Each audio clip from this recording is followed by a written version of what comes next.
If you're going to be working as an independent developer, or even if you're going to be working as a developer under another company, you're going to need to know a little bit about negotiation and contracts. Now, anything you sign, you should read. Definitely read. A lot of the contracts you see are not in plain English, they're in legalese. But I'd like to just cover a couple basic contracts, what they are and what they are used for in the industry, and which ones you should be signing and which ones you should be reading, that kind of stuff. So there are a couple different kinds. There's NDAs, which are non-disclosure agreements. There are contracts which you sign for your job, and then there are also contracts between two businesses.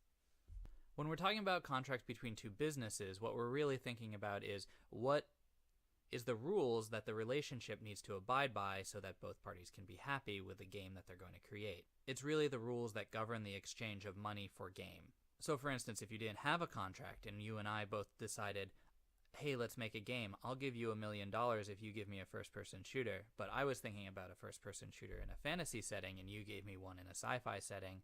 Now, I might not be happy about that, but I might not have any recourse because I didn't specify. Or if I did, and you gave me something different, I didn't have anything written down. Which is actually where the game design document comes into play a lot as well. Game design documents are integrated into the contract. Now, it depends on the company how well integrated that contract is. I have had companies come back at the end of a project and ask for changes because they remember and had documentation to prove that the original game design document had that feature. And they were expecting us to deliver that feature because that was the contract that they were agreeing to. And now it doesn't actually matter how that got resolved, but what's important to note is that contracts are how you figure out how things happen when things go wrong and your relationship sours. If you have a client that you're working independently with and they're paying you money for a project, the one thing that you're going to want to look for in your contract is how they need to pay you and how long it will take them to pay you. Because if you don't have that written in there, then they don't necessarily have to pay you at any specific time.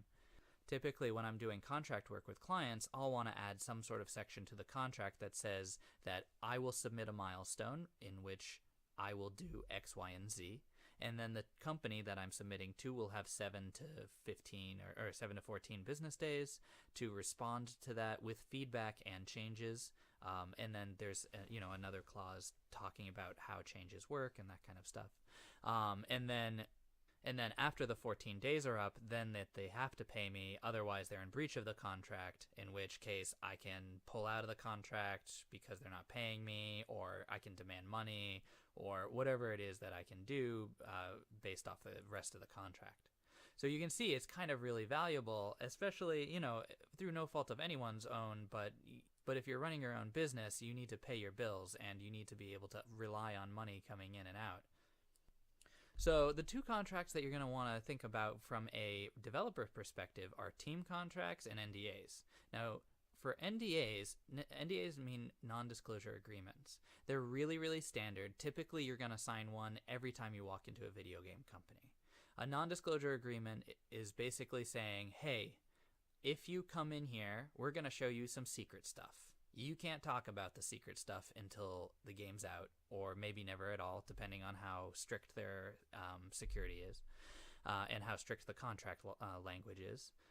But when you walk into our room, and you can look around, and that's okay, and we're going to talk to each other, and you're going to maybe give us an idea, and I might give you an idea. But when we part ways, we're not going to steal anyone's idea. Now, I haven't seen an NDA legal battle happen in the game industry anytime recently, but it does happen from time to time, and it's basically, don't steal our stuff. We're trying to show you something neat, and they're pretty reasonable kind of documents to sign. You do want to read through them, of course.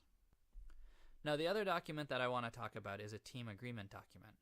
Now, this isn't exactly a legal contract, so to speak, but it's a very, very important contract from a team management perspective if you're working on projects on your own. Whenever you're going to work on a project, there's a few things that you really need to understand about that project and the work that everyone is doing before the project is even started.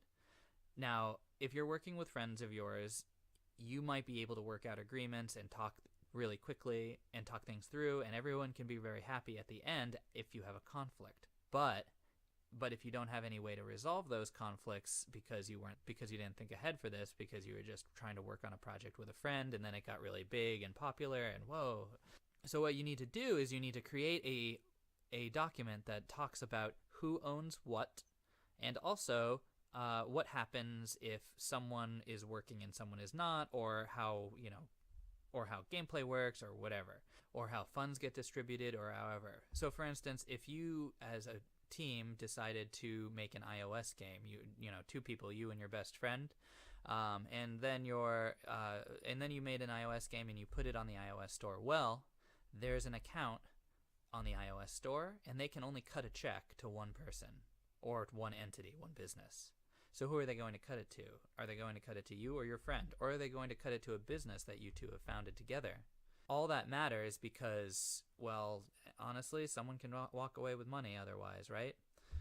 So it's important to protect yourself, and you don't necessarily need to write it in legal fashion, although I definitely suggest that if you have money hanging around for $300 or however much your lawyer costs, to kind of just work this document out with a lawyer, that would be a great idea. But for those who aren't able to do that, at least getting something down on paper and having everyone agree to it is very important.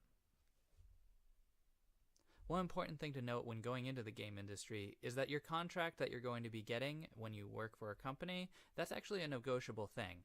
There are things on there that you can ask for, and you might not be in a position to ask for very much at the beginning, but you need to think about what your needs are when you're looking for what job you want.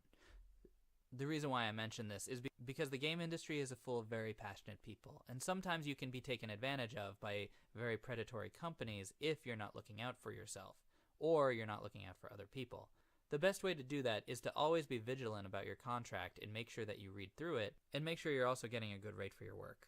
But if you don't see something in there, you can also ask to add it, or if you'd like some language repaired, you can have that as well. I was working with a staffing company at one point. They're interested in me for a contract position, and part of the contract that I read with them about talking about this discussion, it was their version of an NDA agreement. We, the staffing company, are the only ones that are allowed to represent you, the developer, and I would then only be allowed to work through them to get a job.